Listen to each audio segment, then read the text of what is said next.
Hi hello எல்லாருக்கும் வணக்கம். வீட்டில் அப்படின்றத தாண்டி எல்லாருக்குமே ஒரு பழகி போன விஷயம், காலையில் எழுந்த உடனே கண்டிப்பாக டீ இல்லை காஃபி இருக்கணும். அது அவங்களுக்கு மட்டும் இல்லை, நமக்குமே பழகிடுச்சு அதை ரெடி பண்ணி கொடுத்து. ஸோ எழுந்த உடனே ஃபஸ்ட்டு பண்ணுற வேலை கண்டிப்பாக டீ காஃபி ரெடி பண்ணுறது தான். இதில் ஒரு விஷயம் என்னென்னா, நம்ம முன்னாடியே எழுந்துட்டோம் அப்படின்னா நம்ம மற்ற வேலைகளை கடகடன்னு பண்ணிடலாம். ஆனால் நம்ம கூடவே சேர்ந்து எழுந்துட்டாங்கனாலோ இல்லை நம்ம வேலை ஸ்டார்ட் பண்ணுறதுக்கு முன்னாடியே வந்துட்டாங்கனாலும் கண்டிப்பாக ஃபஸ்ட்டு நம்ம டீ காஃபி தான் போட்டே ஆகணும். நம்ம வீட்லேயும் அப்படி தான். ஆனால் எப்போதுமே இது மாதிரி நடக்காது. ஏன்னா நான் தான் எல்லாரை விட சீக்கிரமாக எழுந்திருப்பேன். அதே மாதிரி அம்மா அப்பா மோஸ்ட்டாக கொடுத்து தான் ஆகணும் அப்படின்னு கேட்க மாட்டாங்க. பசங்களுக்கு டீ காஃபிலாம் கொடுத்தின வரைக்கும் பழகலை. அவங்களுக்கு பால் சேர்க்குறோம் அப்படின்னா இந்த கஞ்சிலாம் போடுறோம் இல்லைங்களா, அதில் சேர்க்கறது தான். அப்படி இல்லாட்டினா வெறுமனே பால் கொடுத்துருவேன். மற்றபடி இந்த மாதிரி டீ காஃபி அதுவும் காலையில் சமயத்தில் கொடுக்கறதுலாம் பழக்கமே கிடையாது. அதை பழகக்கூடாது அப்படின்றதுலேயும் நான் ரொம்பவே கான்ஃபிடென்ட்டாக இருக்கேன். ஏன்னா நம்ம இந்த மாதிரி ஒரு சில விஷயங்கள் எல்லாத்தையும் ஸ்டார்டிங்லேருந்தே பழகிட்டோன்னா அவங்களுக்கு அது பெரிய பிள்ளை ஆகிட்டதுக்கு அப்புறமேட்டுக்கு நிறுத்துறதுக்கு ரொம்ப கஷ்டமாக இருக்கும் இல்லையா. ஸோ அதனால் பழகக்கூடாது அப்படின்னு தான் இருக்கேன். எல்லாருக்குமே வாசனை அப்படின்னா ரொம்ப பிடிக்கும். ஆனால் எனக்கும் பிடிக்கும் தான். எனக்கு பிடிச்ச மாதிரியான வாசனைங்க எனக்கு ரொம்ப பிடிக்கும். ஆனால் பிடிக்காத ஒரு வாசனைனா இந்த ஏலக்காய் வாசனை எனக்கு சுத்தமாக பிடிக்காது.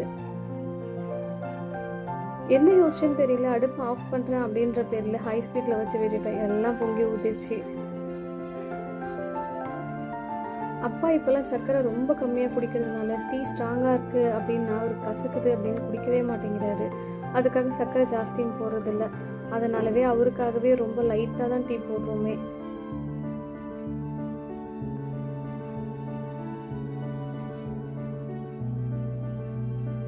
டீ காஃபிலாம் குடிக்கக்கூடாது அப்படின்றதுலாம் நல்லாவே தெரியுது. ஆனால் என்ன பண்ணுறதுன்னு தெரியல, குடிக்கணுன்றது தான் மைண்ட் செட் போகுது. எனக்கு சின்ன வயசுலேருந்து இந்த டீ காஃபிலாம் குடிச்ச பழக்கம்லாம் கிடையாது. ஸ்கூல் டேஸில் இங்கே காலையிலே பால் தருவாங்க இல்லையா, அந்த பால் தான். அது கூட அங்கே பால் ரெடி பண்ணுற அவங்களாம் ரொம்ப பழகிட்டதுக்கு அப்புறமேட்டுக்கா பால்லேருந்து வெறும் ஏடு மட்டும் எடுத்து வச்சுருப்பாங்க. கரெக்டாக நமக்கு மட்டும் அப்படியே ஒரு டம்ளரில் மேலே அப்படியே சக்கரை போட்டு அந்த பால் ஏடு வச்சு கொடுக்கும்போது அவ்வளோ சூப்பராக இருக்கும். திகட்ட குடிப்பேன், அவ்வளோ பிடிக்கும் எனக்கு. அப்படி பால் குடிக்க பழகி அதுக்கப்புறமேட்டுக்கா ஒரு கட்டத்தில் காஃபிக்கு ரொம்ப அடிக்ட் ஆயாச்சு. இப்போ டீயுமே குடிக்கிறேன், ஆனால் எனக்கு ரொம்ப காஃபி பிடிக்கும்.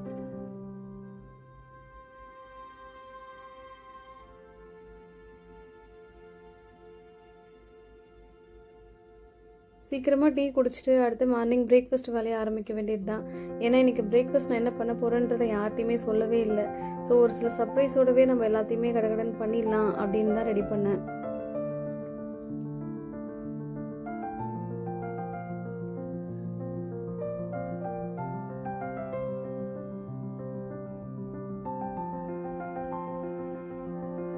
இன்னைக்கு ரொம்பவே ஸ்லோவாக தான் எல்லா வேலையுமே பண்ணிட்டு இருந்தேன். அதுக்குன்னு சீக்கிரமாலாம் எழுந்திருக்கல.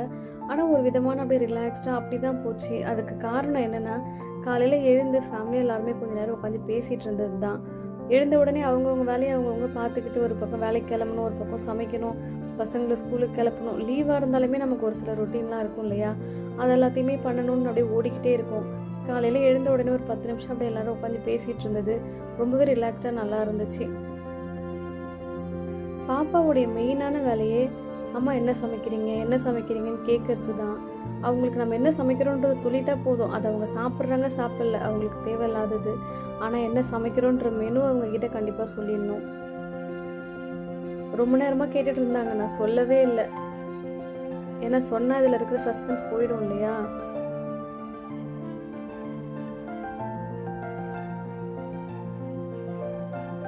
நிறைய இடத்துல இந்த ஸ்டாக்லாம் கிளியர் பண்ணுறதுக்காக ஆஃபர் போடுவாங்க. ஆனால் சிக்கன் கடையில் கூட இந்த மாதிரி ஆஃபர் போடுவாங்கன்றதை நான் இப்போ தான் பார்த்தேன். இங்கே இருக்க ஒரு சிக்கன் கடையில் இதே மாதிரி ஸ்டாக்லாம் கிளியர் பண்ணணும் அப்படின்றதுக்காக, ஏன்னா அவங்க ஒரு 10 டேஸ்க்கு மேலே ஷாப் க்ளோஸ் பண்ண போகிறாங்களாம். அதனால ஸ்டாக் இருக்கிறது எல்லாத்தையுமே 1 கிலோ 100 ரூபான்னு கொடுத்தாங்க. அக்கா ஃபோன் பண்ணி சொன்னாலா, சரி ஓகே நமக்கும் 2 கிலோ வேணும்ன்ட்டு வாங்கிட்டு வந்துட்டோம். 1 கிலோ 100 ரூபான்னு 2 கிலோ சிக்கன் வாங்கிட்டு வந்தாச்சு. எல்லாத்தையுமே லஞ்சுக்கு பண்ணால் நல்லா இருக்காது. நேற்று வாங்கிட்டு வந்தது திரும்பவும் ஸ்டோர் பண்ணி வைக்கவும் எனக்கு ஐடியா இல்லை. அதனால் மார்னிங்க்கு அதில் கொஞ்சம் எடுத்து பண்ணிக்கலாம் அப்படின்னு தான் நினச்சி பண்ணிகிட்டு இருந்தேன். ஓ சாரி, உங்ககிட்டயுமே இன்னும் சொல்லலை இல்லையா இன்னும் பிரேக்ஃபாஸ்ட் என்ன பண்ண போகிறேன் அப்படின்ட்டு. பசங்க ரொம்ப நாளாக இந்த சிக்கன் நூடுல்ஸ் கேட்டுட்டு இருந்தாங்க. சிக்கன் நூடுல்ஸ்னால் அந்த 65 போட்டு செய்கிறது கிடையாது. ஜூஸியாக சூப் மாதிரி இருக்கும் பார்த்தீங்களா, அந்த நூடுல்ஸு. இது அவங்க நிறைய நம்ம தான் இந்த கொரியன் ட்ராமா சீரியஸ் இதெல்லாம் பார்த்து கெட்டு போகிறோம், அவங்க சாப்பாடெலாம் சாப்பிடணும்னு ஆசைப்பட்றோம் அப்படின்னு பார்த்தா பசங்க பார்க்குற கார்ட்டூன்லேயுமே அதே தான் இருக்குது. அவங்களுமே ரொம்ப நாளாக கேட்டுட்டு இருந்தாங்க. இதுக்கு முன்னாடி செஞ்சு கொடுத்துருக்கேன், ரொம்ப ஆசைப்பட்டு சாப்பிட்ருந்துருக்காங்க. ஸோ இந்த டைமும் கேட்டாங்களா, அதுதான் ரெடி பண்ணிகிட்டு இருந்தேன். நான் பண்ணுறதை பார்த்த உடனேவே அவங்களே கண்டுபிடிச்சிட்டாங்க இதுதான் பண்ண போகிறாங்க அப்படின்ட்டு. என்கிட்ட கேட்டுக்கிட்டே இருந்தாங்க. நான் பதிலே சொல்லலை, செஞ்சு கொடுக்கும் போது சாப்பிடுங்க அப்படின்னு சொல்லிட்டேன்.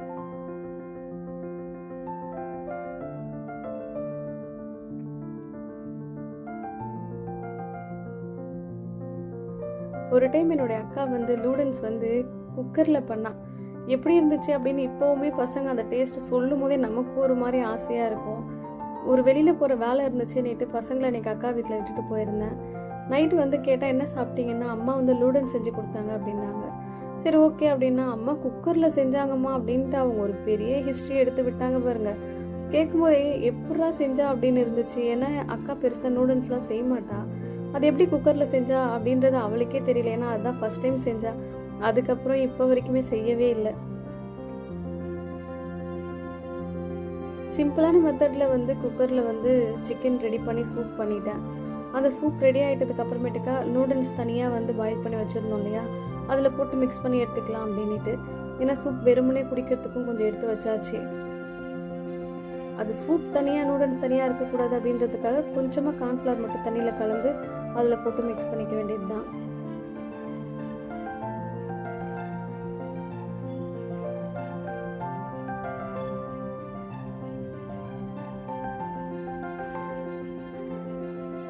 இந்த சப்பாத்தி மாவு பிசையும் போது கொஞ்சோண்டு கொடுங்கன்னு கேட்கறது, நூடுல்ஸ் அவிக்கும் போது கொஞ்சோண்டு கொடுங்கன்னு கேட்கறது, இந்த மாதிரி ஒரு சில விஷயங்கள்லாம் கண்டிப்பாக பசங்க பண்ணிக்கிட்டே இருப்பாங்க. அதுலேயும் குறிப்பாக அந்த தேங்காய்லாம் நம்ம உடைக்கிறோம் அப்படின்னா போதும், அந்த சவுண்டு கேட்டால் ஓடி வருவாங்க, அம்மா எனக்கு கொஞ்சம் கொடுங்க அப்படின்ட்டு. கண்டிப்பாக அதில் அவங்களுக்கு ஒரு பங்கு வச்சிடணும். அப்படி இல்லாட்டா நெக்ஸ்ட் டைம் நம்ம பண்ணுற வரைக்கும் அன்னைக்கே எனக்கு கொடுக்கல, எனக்கு கொடுத்துருங்க அப்படின்னு சொல்லிக்கிட்டே இருப்பாங்க.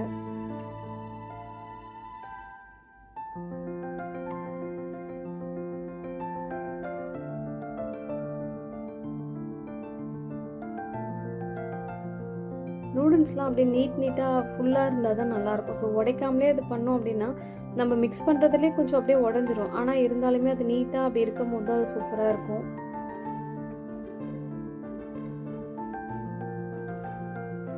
ஃபஸ்ட் டைம் இந்த ராமன் சாப்பிடணும்னு எனக்கும் ரொம்ப ஆசை. ஏன்னா எனக்கும் இந்த கொரியன் ஃபுட்னா ரொம்ப பிடிக்கும். பசங்களும் ஆசைப்பட்டு கேட்டாங்கன்னு இங்கே ஒரு ஷாப் இருந்துச்சு, அங்கே கூப்பிட்டு போய் வாங்கி கொடுத்தா வாயிலே வைக்க முடியல. அப்படியே பச்சையாகவே அதில் மீட் இருந்துச்சு. அது டேஸ்ட் சுத்தமாக நல்லாவே இல்லை. பசங்க இந்த நூடுல்ஸ் மேகி இல்லை மற்ற ஐட்டம்ஸ்லாம் சாப்பிடணும்னு ஆசைப்படுறதுக்கு முக்கியமான காரணம் இந்த சாப்ஸ்டிக் தான். நானும் எத்தனையோ வாட்டியும் உங்களுக்கு சொல்லி கொடுத்துட்டேன் இப்படி தான் சாப்பிடணும் அப்படின்ட்டு. அந்த டைம் கரெக்டாக பண்ணாலும் அதுக்கு அடுத்து மறந்துடுறாங்க.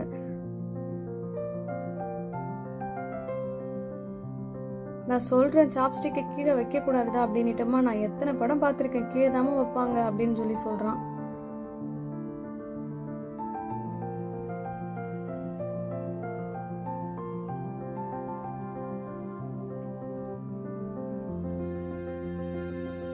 ரொம்ப ஆர்வமாக வெயிட் பண்ணிட்டு இருந்தாங்க. எனக்குமே ரொம்ப ஆர்வமாக தான் இருந்துச்சு எப்படி இருக்குது அப்படின்ட்டு. ஏன்னா ஃபஸ்ட் டைம் செஞ்சப்போ நான் சாப்பிடல, பசங்களுக்கு மட்டும்தான் கொடுத்த சூப் மட்டும் எடுத்துக்கிட்டாச்சு. இந்த டைம் தான் பசங்க கூட சேர்த்து எல்லாருக்குமே செஞ்சுருக்கேன். கண்டிப்பாக நானும் சாப்பிட்டு பார்க்கணும் அப்படின்றதுக்காக. குவான்டிட்டி ஜாஸ்தி செஞ்சாலே எனக்கு ஒரு பயம் இருக்கும், கண்டிப்பாக சொதப்பிடுவோம் அப்படின்ட்டு. உண்மையாலுமே டேஸ்ட் ரொம்பவே சூப்பராக இருந்துச்சு. பசங்களுமே ரொம்ப என்ஜாய் பண்ணி சாப்பிட்டாங்க. ஆற வச்சு சாப்பிட்டோன்னா டேஸ்ட் மாறிடும், அதனால கொஞ்சம் சீக்கிரமாக சாப்பிடுங்கன்னு சொன்னானே என்னாலே சூடு தாங்க முடியல. நான் நிறைய வீடியோவில் சொல்லியிருக்க மாதிரி இதில் இருக்கிற ஒரிஜினல் ஆடியோ கிளிப்லாம் போட்டோன்னா அவ்வளோ சிரிச்சிட்டு இருப்பீங்க, அந்த மாதிரி இருக்கும். அதுலேயும் தம்பி பேசுறது நடக்கிறது எல்லாம் பார்க்குறப்போ அவ்வளோ காமெடியாக இருக்கும். ஆனால் அதெல்லாம் போட முடியாத ஒரு சில சுச்சுவேஷன்ஸ் இருக்குது. அதனாலே அதெல்லாம் அப்டேட் பண்ணாமல் என்னுடைய வாய்ஸே கொடுத்துட்ருக்கேன். என்னுடைய வாய்ஸே கேட்கறதுக்கு உங்களுக்கும் கொஞ்சம் போர் அடிக்கும் தான் இல்லையா?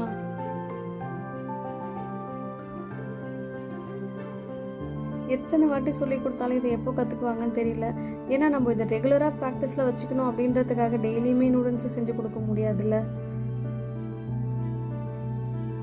நான் போன வீடியோலேயே சொல்லியிருப்பேன், நமக்கு அடுத்த வீடியோவில் கண்டிப்பாக ஒரு சர்ப்ரைஸ் இருக்குது, அதை சொல்கிறேன் அப்படின்ட்டு. அது என்னென்னா, நம்ம வந்து இன்ஸ்டாகிராம்லேயும் நம்ம சேனலை ஸ்டார்ட் பண்ணியிருக்கோம். ஸோ கண்டிப்பாக இதில் எப்படி நீங்கள் எனக்கு சப்போர்ட் பண்ணுறீங்களோ அதே சப்போர்ட் அங்கேயும் கொடுக்கணும் அப்படின்னு எதிர்பார்க்குறேன். ஸோ கண்டிப்பாக இதில் சப்ஸ்கிரைப் பண்ண மாதிரி அதுலேயும் ஃபாலோ பண்ணிவிடுங்க. அப்புறம் இன்னும் ஒரு சில பேர் நம்ம வீடியோஸ் வந்து பார்க்குறீங்க, ஆனால் சப்ஸ்கிரைப் பண்ண மாட்டேங்கிறீங்க. ஸோ நீங்கள் சப்ஸ்கிரைப் பண்ணிவிட்டு பார்த்தீங்கன்னா எனக்கு ரொம்பவே யூஸ்ஃபுல்லாக இருக்கும். என்னுடைய வீடியோஸ் பிடிச்சிருந்தா கண்டிப்பாக ஒரு லைக் பண்ணிவிடுங்க. இந்த சிக்கன் நூடுல்ஸ் இதோடைய ரெசிபி வேணும் அப்படின்னா கமெண்ட்டில் சொல்லுங்கள். நான் கண்டிப்பாக நெக்ஸ்ட் வீடியோவில் சொல்கிறேன்.